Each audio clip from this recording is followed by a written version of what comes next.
Hi, this is a cost tracking worksheet template. The purpose of the cost tracking worksheet is to compile all planned costs for the project, input all your actual costs, and then leverage the out of the box or calculated fields to help you keep the project on track with respect to the budget.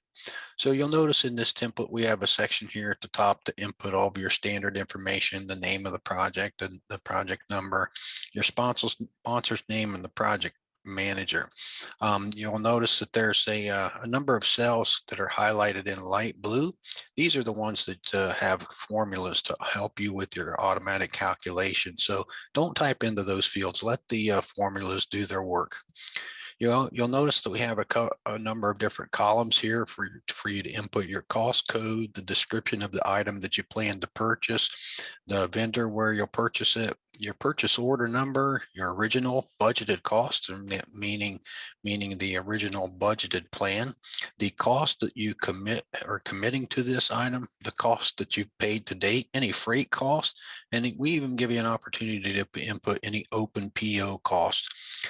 The next column here is your where you would input your estimate to complete, and then we have a calculation here that says estimated cost once you get to completion, and then a variance, which is going to compare your original budgeted cost to the final cost once everything is complete. You got a little tracking, few cells to help you with tracking here, whether the PO's been placed, whether the product, when the product's been received, and when the invoice has finally been paid.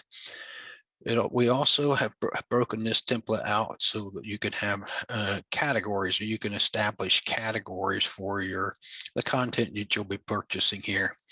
This again is the template. Now let's take a look at a completed example so we can better see how this information will look once it's all populated. So this is an example for a hotel renovation. We can see that the original contract was for $60,000 here. And we populated the information down below with respect to our original cost estimates, all the items that we felt we needed. And you'll see all of these calculations now automatically occur. So the original budgeted cost for this project, you can see here in the first column is 40,450, has been translated automatically up to the top here. We can see the percentages, the gross margin, that's gross margin dollar amount, and gross margin percentage that we were originally planning for this project. As the project moved forward in time, just like every project, things changed, and we have some updated information here on the right. This becomes updated as we complete our purchases. And in this case, where this project stands right now, it's not totally complete. We can see there's a number of items that have yet to be finalized and be paid. But right now, where this project stands, our gross margin is at 42.33%. So pretty good target there. And that's it. I hope you find this information helpful.